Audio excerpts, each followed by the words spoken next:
All right, we're live. Hello, Rise Up Visionaries, G&G friends, and anyone joining or viewing the replay of this interview. It's that time of year for homeschool families all over America and the world. Even though our kids that are homeschooled don't technically or physically go back to school, most families use this time of year to set goals and get organized for the coming year. Whether you're a family who's using curriculum or you unschool or anything in between, there are common concerns and questions that are bubbling up to the surface every year. So today I have a very special guest and friend who is an expert in homeschooling to answer the most common questions and yours specifically if you're watching with us. Laura Swain is mom to 4 vibrant kiddos, ages 9, 7, and 4-year-old twins. Like me, she is a former school teacher and turned homeschooling mom. Laura has served families in Ohio by completing homeschool evaluations or portfolio reviews, I think for 4 years now. I have to confirm that with her. And she is the creator of With Community, a place for homeschool parents to learn and grow together. The tagline on Laura's website reads, "You are a born learner. It's time to live like one." I love that. And when I saw that tagline, when I first, quote, met Laura just over a year ago, about 15 months ago, I knew she was my people. And so I have just gotten to know her better every month, and I just love her philosophy. It's completely in line with mine. So without further ado, I am going to bring on the lovely Laura Swain. Hello there. Hi, Laura. Thanks for joining us. I know that you're seeing so many questions pop up online this time of year, every year, and I see it too. And so I know this is just going to be so helpful for everyone watching to just put to rest a lot of concerns and anxiety so that people can move forward, like you say, with peace and confidence. So before we jump into questions, I want to start a little bit with your story so people can get to know you a little bit better.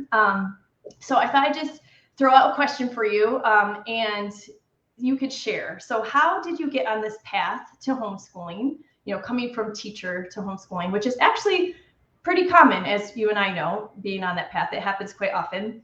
And how did you become so passionate about helping others on their homeschool journeys? Yeah. Thank you for having me here. You're welcome. So my context is that I have always known I wanted to be a teacher in public school. I grew up in public school, and my mom, especially both my parents, but especially my mom, was always super active, like PTO president. We were in a ton of activities, my siblings and I. And so I had just knew from an early age that I wanted to teach, and I loved it. And when Dave and I got married, my husband, Dave, we had conversations about the future and kids. And he felt convicted that he wanted us to homeschool from like when we were dating even. And I had a hard time with that because I had spent my whole life knowing that I was on a certain path and that I had this particular gifting of teaching and passion for it. And like I had worked so hard for it. And then like the thought of giving that up seemed crazy to me. And like, to be clear, he wasn't saying like, you have to stay at home. He was open to the idea of either of us staying at home with our kids and homeschooling them. But given my like training and background, it seemed like common sense that like I would be the one to do that. And so we had like this mindset shift for me happened over time with lots of grace and patience from my husband, who had this like clear vision from the beginning that I did not have. And the more we talked about it, the more sense it made to me. And so my oldest, Evie, was born 9 years ago. And that is when I started staying home. And I was, fortunate to be teaching in a school district, incidentally, the one that I grew up attending, that allowed me to take a year off. And so I didn't tell anybody my plans. I just took a year off when I had her just to give myself time to more internally come to grips with this decision. And then after that, I gave my official notice to leave. And I started to stay home, and I started to join some online groups and explore like, what is this homeschool world all about? I had an infant and thought, I should probably start preparing now to figure out what our life is going to look like. And over the years, I have been the grateful recipient of just the collective wisdom of many, many seasoned homeschoolers in these online forums, mostly on Facebook, and some wonderful friends in real life too, who have shared their experiences, their favorite resources, their a lot of them are in church with me, and they've shared like what God has taught them that has led them to this decision. And all of these things combined have brought me to where I am today. And so it was 4 years ago that I had newborn twins and decided that it was a good time to start a new business. The funny thing was I didn't call it that. And this is another prompting from my awesome husband. He asked me, because we knew that here in Ohio, you have to have some kind of an assessment. Some people do standardized tests and others choose to do the other provision in the law, which is a portfolio review with a licensed Ohio teacher. And so we thought it would be good for me to keep my Ohio teaching license up so I could do this, maybe make a little money on the side. And so I had been waiting till I was official, an official seasoned homeschooler. And my husband, Dave, was like, who says you have to wait? Why don't you just give it a shot? So I did. And each year, I've done it for 4 years now, which means 5 seasons, 5 summers of meeting with awesome homeschool parents. And each time I have grown and been able to serve more people and learned so much about the many, many ways that families from all walks of life approach this thing we call homeschooling. And it has enlarged my vision for it and my passion for it, and also helped me get a glimpse of this, really, even though all of us have different approaches and different backgrounds, we all struggle with the same questions and doubts and I think it's because of the culture that we live in that we're basically walking in opposition to, which is what you focus on a lot, Susan. And I think that because we're surrounded by this culture that believes our kids need to be trained by someone who is highly qualified for a certain number of years, learning a certain amount of facts in a certain time in a certain way, because the culture is telling us that's what our kids need. Something in us wants to embark on this journey that's very different, but then we run into doubt and fear along the way. And so that is why I do what I do, encouraging homeschoolers. I love it. Oh my gosh, I could relate to so many things, but also just the differences in our stories. Because for me, I was the one that came to it and was more on the path of gently persuading my husband. But we both started learning early. I wasn't before I had children, but by the time Marisol was about 18 months. So I had that cushion, and a lot of families don't have that, especially right now. Because of the way things have happened in the past 2 years, and so many more people are open to trying it out of necessity, or they just see it would be what's best for their kids. So I wonder if you just have any encouragement for families that have been kind of thrown into this abruptly, that didn't have that that gentle lead in like we did, just something specifically for them because of lockdowns and things that have happened. What are some words that you could give to those kind of families, because it's just such a different experience, I think, than what we had. It is. It's accelerated for sure. I know you've talked about that before with other areas of life too, when people are making different decisions. It's hard when you don't have time to grow into it, when you just suddenly realize, oh my gosh, there's a lot at stake. I need to do something radically different for my family. It is terrifying. And so I think 2 things come to mind. One is, if you're in that situation, if you're watching and you're in that situation, I just want to commend you for your courage. I know it feels scary, and feelings of failing your children are on your mind if you embark on this journey with little to no preparation or decision-making time. You just jumped into it. I just want to give you a huge high five for your courage and reassure you that you may not have a plan for how you're going to teach your children everything, but you're already teaching them and is such an important life lesson. Like they're watching you when you have made this decision to homeschool them, and they're paying attention. Even very little ones can pick up on this stuff, and it is something they will remember for the rest of their lives, that they had a parent who was brave enough to do something different, even when they didn't feel like they had a plan mapped out, because they cared so much for our kids. I think of it like, a mother being able to like lift up a car by herself off her child, that adrenaline surge that comes from somewhere besides us when some like the fate of our kids is at stake. And that is the kind of courage that I think fills new homeschoolers who make this decision very suddenly.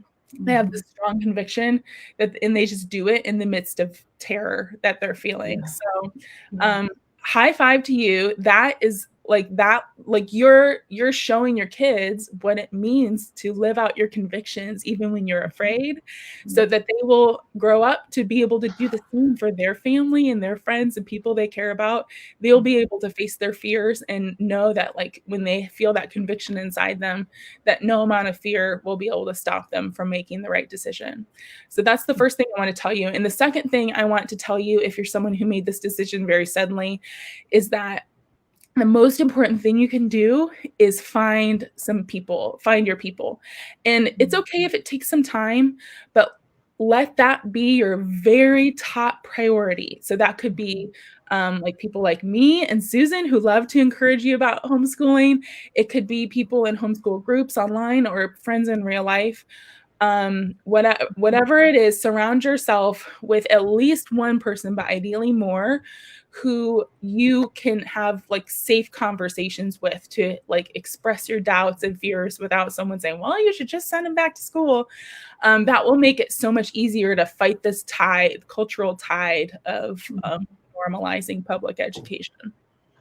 Awesome. Yeah. And I just want to add to that a little bit. I agree with everything Laura said. There are so many local groups now, like pretty much anywhere you live, whether it's rural or city or anything in between, suburban. So get online and find those local groups, because they have meetups all the time and they will encourage you, especially state to state has different requirements. And so that's where you can, I think the easiest way to figure out what your state requirements honestly are is to find someone that's already done it, and they will encourage you, and it makes it so much less intimidating. So I love everything you said. Adding on to what you were talking about, like the bravery of these parents and how we are just so impressed with their courageousness. Your kids aren't just seeing that, they're seeing you adapt to these crazy times. And that's like what's probably one of the most important things that we all need, is we need to be adaptable. Things are changing, so we need to change with them. So that's awesome, Laura. I think we're going to jump into some more practical questions. So I think let's just kind of talk about curriculum generally. Like, should we get curriculum? Should we not get curriculum? Because that is something I think all parents, when they're on the start of this journey, whether their kids are little, whether they're pulling kids out in elementary or even high school, parents are now pulling kids out of high school. It's that overwhelm, right? Where do I start? And that's a question that almost everyone has. So why don't we just tackle that one first? Okay. All right. The best advice I have for choosing curriculum, and I have some books to show you, is not to rush into it.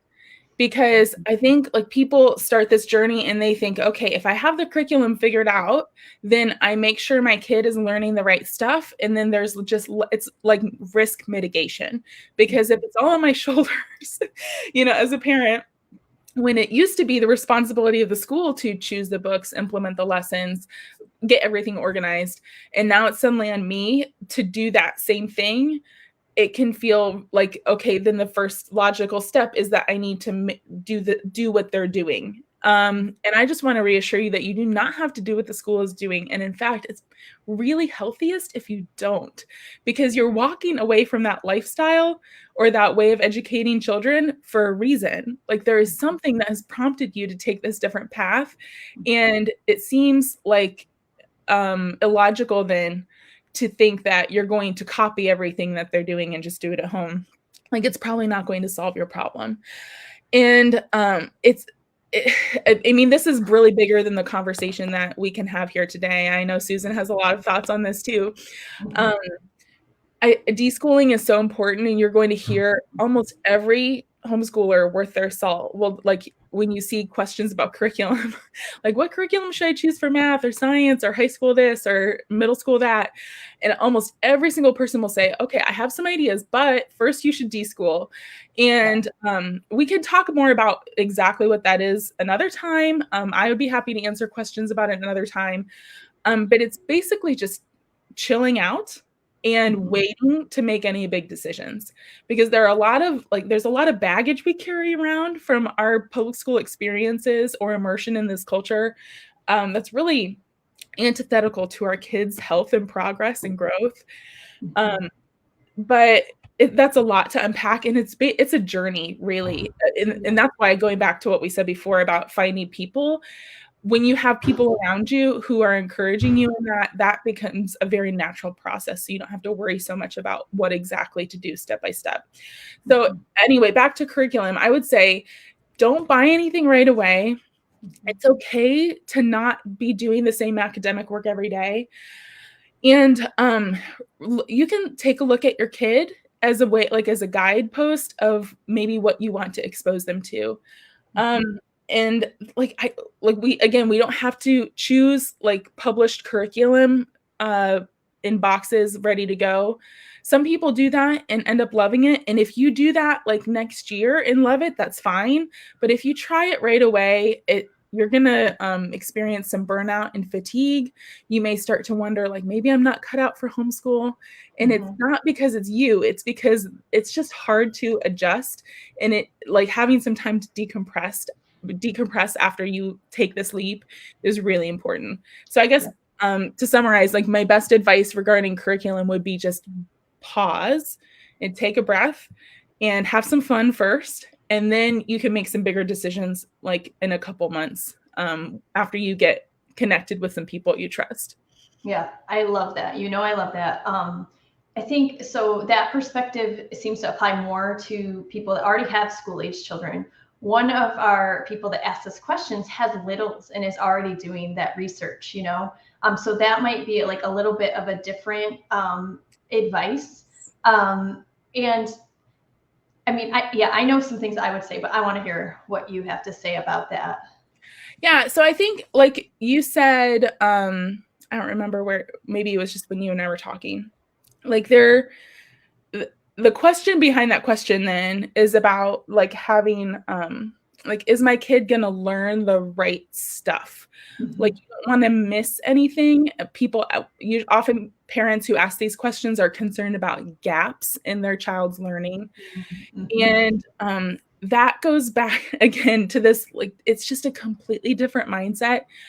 And the illustration that I really like is that in the public school experience, and I can say this, being a teacher, and too, Susan, that the child is like this vessel or cup to be filled up. And so, like, as the teacher, I'm a pitcher. And so the child is a cup, I'm a pitcher, and I pour like water into the cup. And then the focus is on the amount, like how full it is.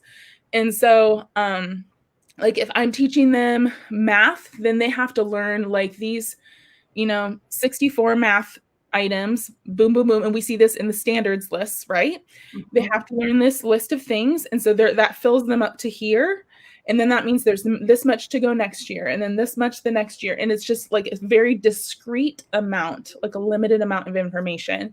And my job as the teacher is to fill them with knowledge. But when we look outside of the walls of a school classroom, we see that model of how kids learn, like by being filled up with facts, is not really how they learn at all, especially if we think beyond childhood to our lives as adults. The way we learn about things is not to be told, you have to learn these 10 things this year by someone who's in an office somewhere. And I'm going to tell you the facts, and then you have to remember them. so that you get filled up with this information. That's just not how it works. Like from the moment our kids are born, we see evidence that they are learning long before they ever set foot in a classroom. We see, like, I will never forget my oldest, her name is Evie, she's 9. And when she was born in the water, and she, like, they brought her, like, they picked her up out of the water, and the midwife put her on my chest. And I looked down, and I will never forget this for the rest of my life. That tiny little newborn baby, she, like, and it's like, isn't it this dramatic experience when you, like, you're not a parent, and then in a moment you're a parent? Like, how does that happen? It's very emotional. It's like a shift in your identity that happens in a moment. And I looked down, and this teeny tiny, like, fragile little human who just came out of me, she, like, lifts her little head. I can't believe she was strong enough to do this. And she opens her eyes, her big blue eyes, and looks right at me. And I mean, I was undone. And, like, she, like, you know, then they took us to the bed, and, like, she was figuring out how to nurse.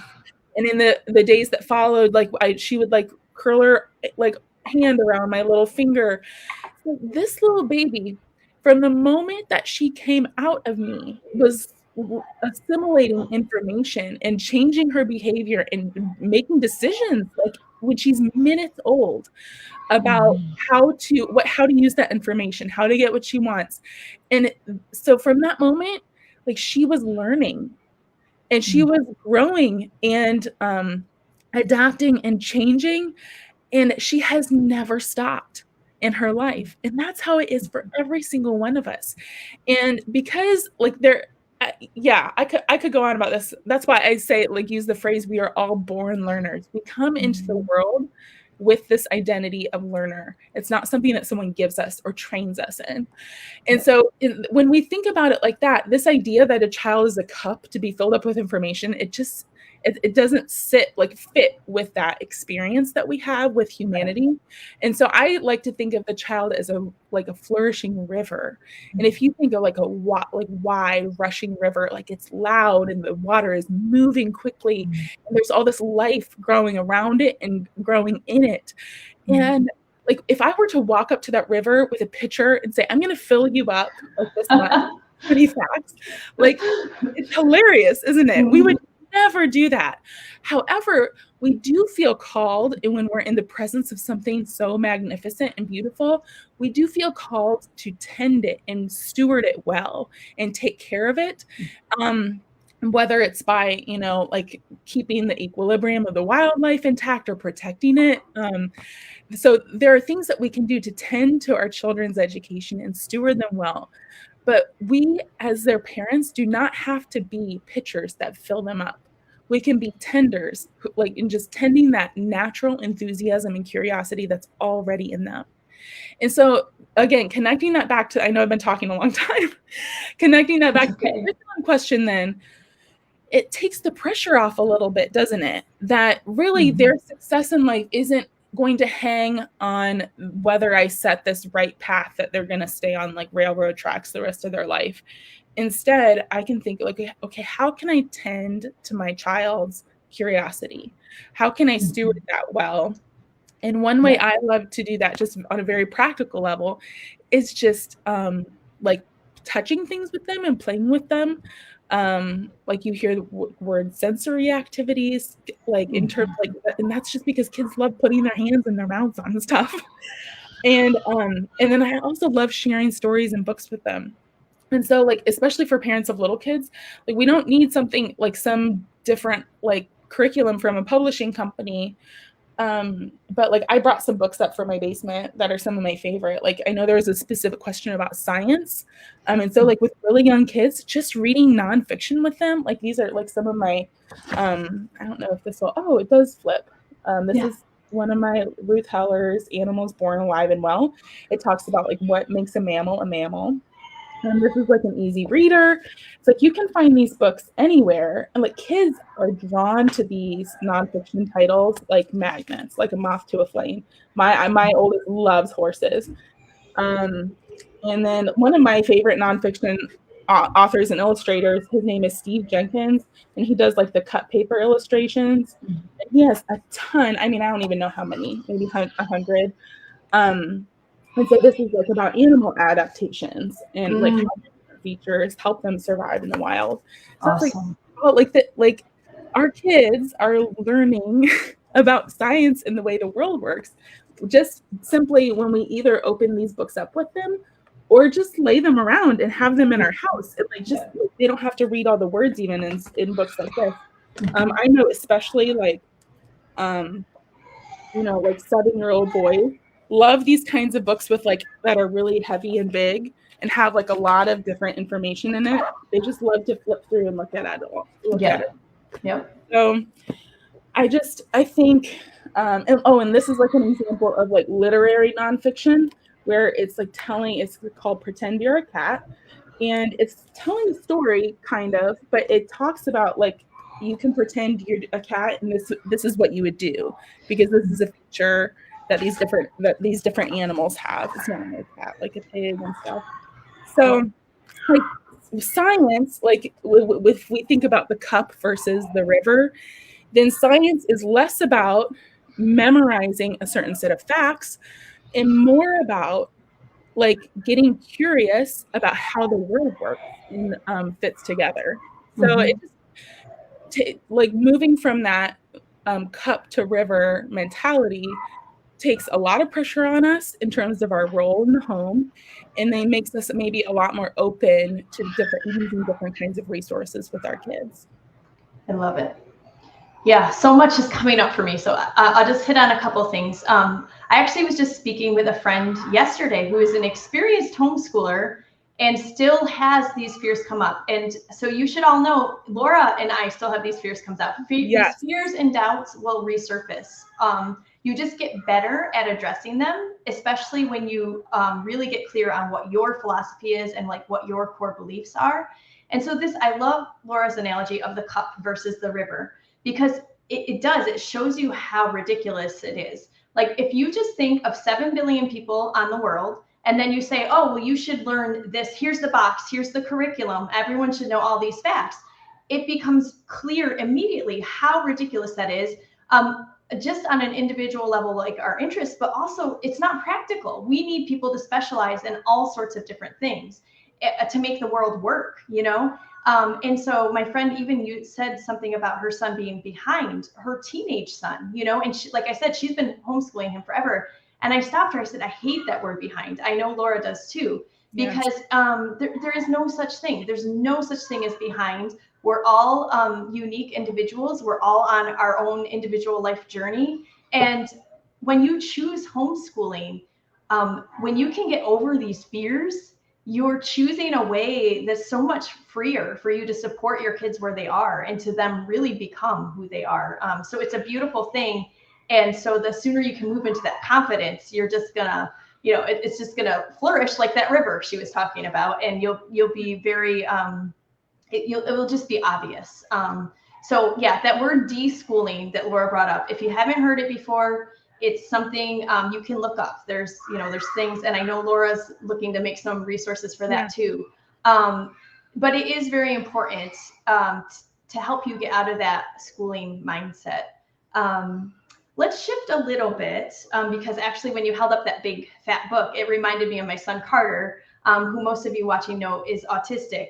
Right now, Carter doesn't look at books at all, really, and doesn't really want me to read to him, but he's had phases where he just would look at books for hours, and pretty, you couldn't get too attached to these books. A lot of them became pretty tattered in the pages. And actually I've learned that Carter is most likely reading, and we just don't know it. He's 6 and he's non-speaking. But someone has asked, or I know a lot of people have this question about homeschooling children with special needs, whether it's ADHD or autism or other learning disabilities.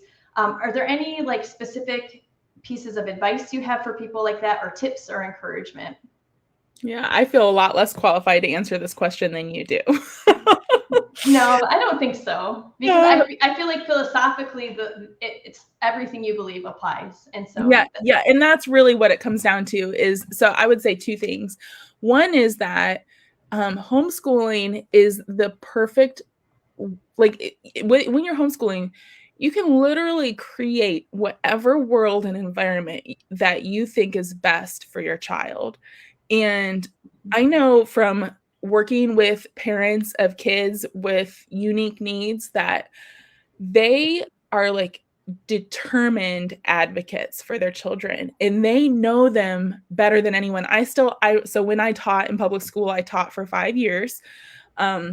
I was on the intervention assistance team called IAT. And so I would be like, these are the meetings where if a teacher or a parent felt like a kid needed extra help or was struggling, that's another word that I think is definitely goes with the word behind and is created by the context of public school conveyor belt model of teaching.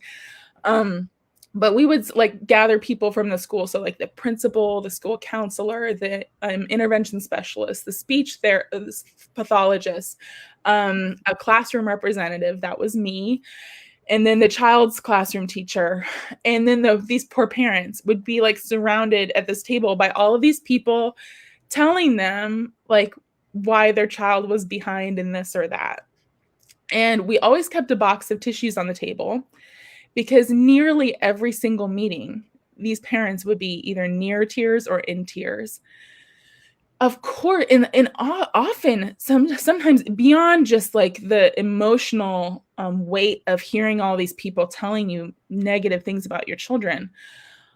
On top of that, there were sometimes severe mental health issues like depression would come up, like in 7-year-old children.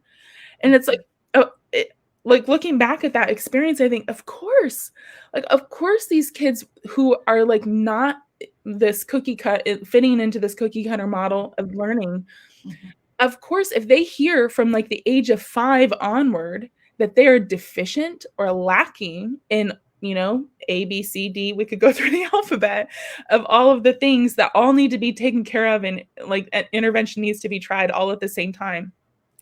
Like, of course, that would lead to issues like depression and anxiety in very young children. And it doesn't get any easier as they get older in middle school and high school, for sure. Even for children who aren't necessarily diagnosed with a disability, but who just for some reason have trouble fitting into that mold.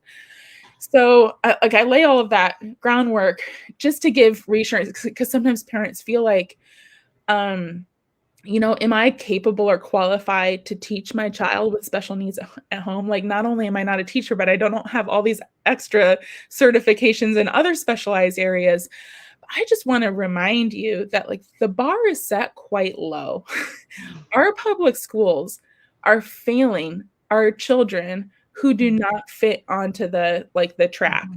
And like words like behind or lack are the take up almost every conversation about them. So believe me, you would be hard pressed to do worse with your child with special needs at home. So that's one thing. I don't mean to spend so much time on negativity, but I just I think we can forget that just because it's normal to have our kids in school. We can think that like that is the pinnacle of success. And It's really not. The situation is quite dire. And as many parents of kids with special needs already know from being on the parent side of that experience. Yeah. And then the other thing I want to encourage you about is that when you break out of that construct of like everything having to happen at a certain time, like I just think if we just took away the deadlines in public school, which is really what it's all built on, so it wouldn't be a small change, but like I feel like especially like ADHD is an example. Parents of kids with ADHD, so much of their turmoil is diminished just by taking away the deadlines. Even if everything else was the same, even if they had to work on the same stuff that was too hard, even if they had to do all these other things, which of course you'd want to change that too at home. But even if you just gave them more time, that would alleviate so much stress and heartache. So I think being able to take things at whatever pace you want when you're at home with your kids is the most wonderful gift for families with kids who have special needs, because you, instead of your relationship being characterized by tension and stress and fear, you can instead focus on just connecting with your child and loving them and not having to solve a problem all the time. Yep. Agree. So I want to segue a little bit. It's a similar question, but someone specifically was asking about homeschooling with a newborn, or just generally having kids of different ages, because I know this is something that you can address. What words of encouragement or advice do you have for families with many children, different ages? Maybe they're having a baby.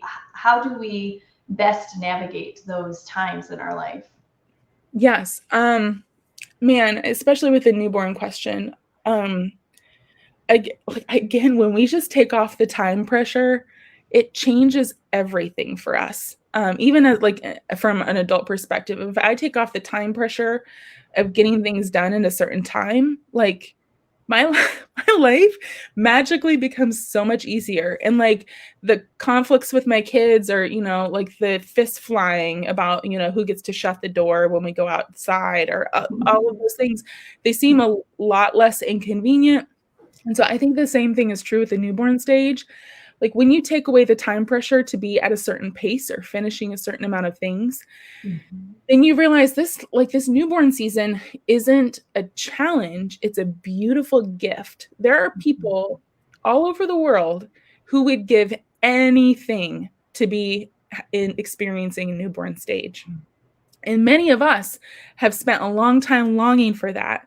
And then when we have it, it suddenly becomes a big challenge or problem to solve because we're worried about time things in our mind. And so specifically with this newborn question, I just encourage parents that this is one of the most tiniest, fastest seasons in your entire life and the lives of your kids if there are older siblings. So stopping everything else to savor that connection time is the best gift you can give to your family. So I think I talk about priorities a lot with my homeschool parents and my membership.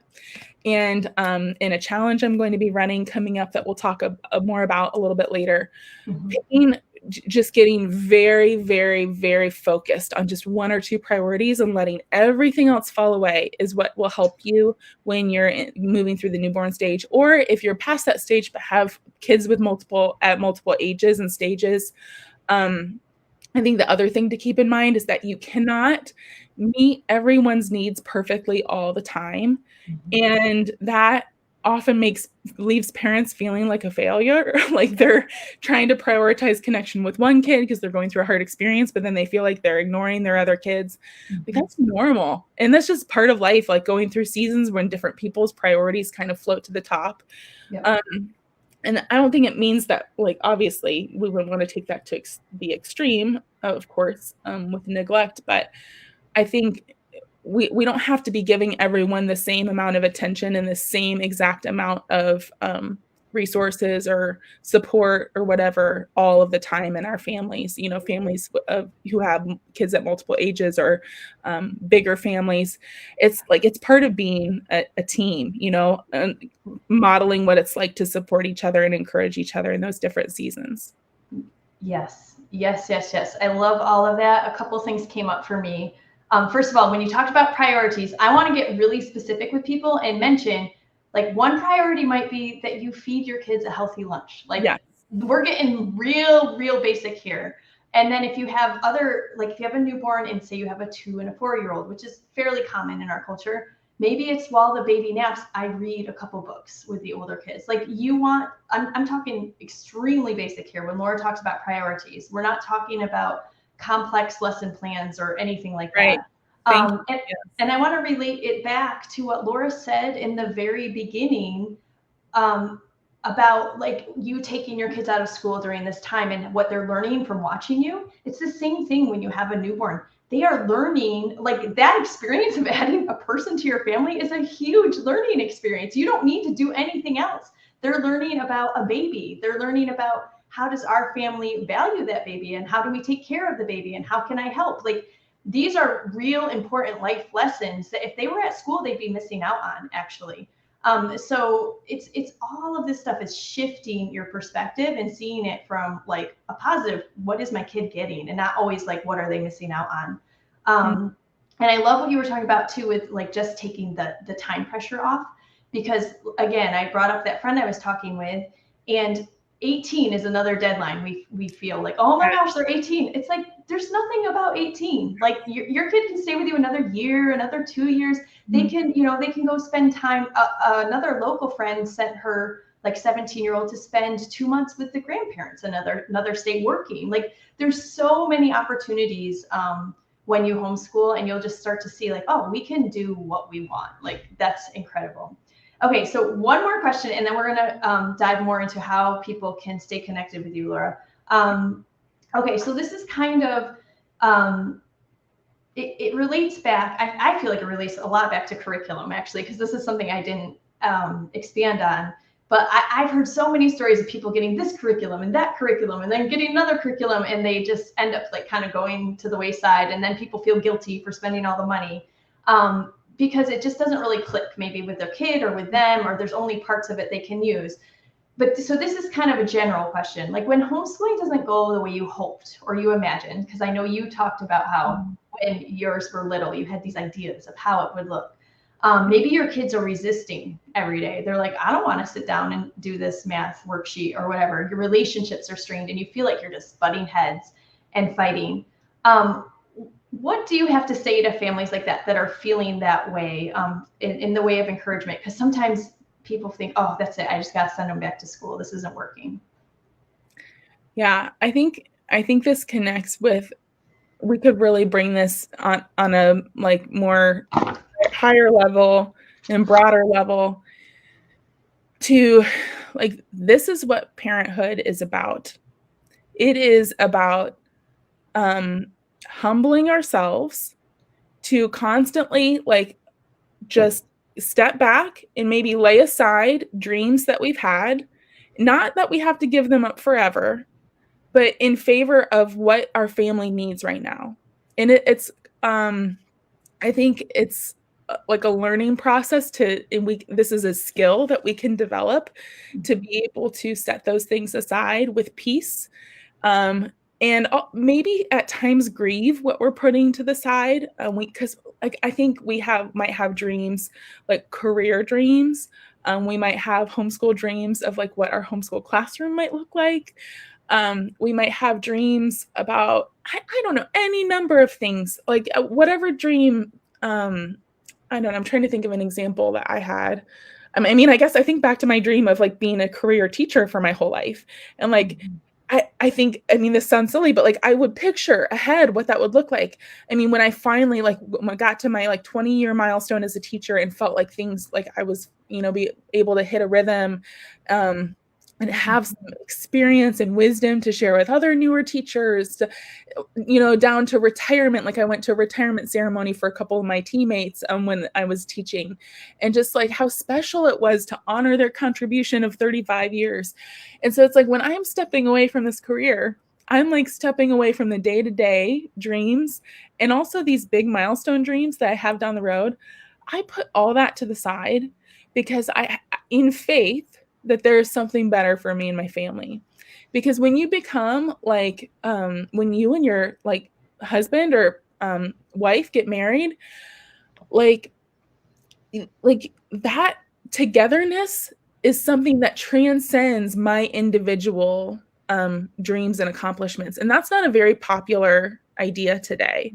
Like the most common thing culturally is that like American rugged individualism of like, I need to fight for what's mine, and I need to like hold on to my dreams and never ever let them go and pursue them at any cost.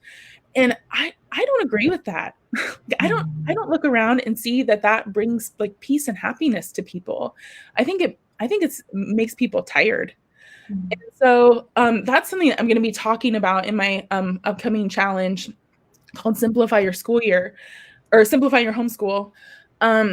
Is this idea of like giving up dreams. It does, like at first it feels dramatic. It feels almost like a death of like taking this dream and putting it to the side. But what I've learned is the more I do that, the more I realize that some of them I'm putting aside for another time. I'm not giving them up forever. Like you, Susan, you were so good at encouraging me and reminding me about like the season of having little kids that I'm in. And you, Susan, you're amazing at saying it's not always going to be like this. It's not always going to be this hard.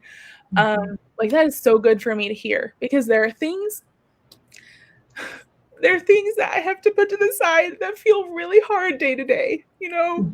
Yep. And so I like when I say all this to you who are watching, I'm not minimizing like the grief or the pain or the sacrifice that goes into putting those things to the side. I'm here to encourage you that when you like start to look at your whole family harmony and connection as the most good thing and the biggest goal in your life, then all of the other things start to fade in importance. Yeah.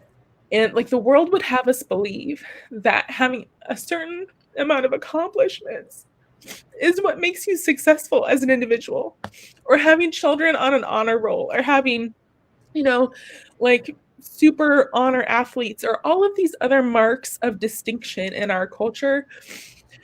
We see that, and even if we would never say that out loud that we want that, there's a little twinge in us when we don't get to make social media posts like that, you know, like other people might do. And so I think this idea of like just being patient with ourselves and with our families, and like opening our eyes to look around at like, this life that I have right now is my life. It's my real actual life that I'm living. And I may have dreamed of a different life, but this is the one I have. And if we always focus on, you said earlier something about like thinking about what we have instead of what we don't. I mean, it's such a basic gratitude practice, isn't it? Yeah. So basic.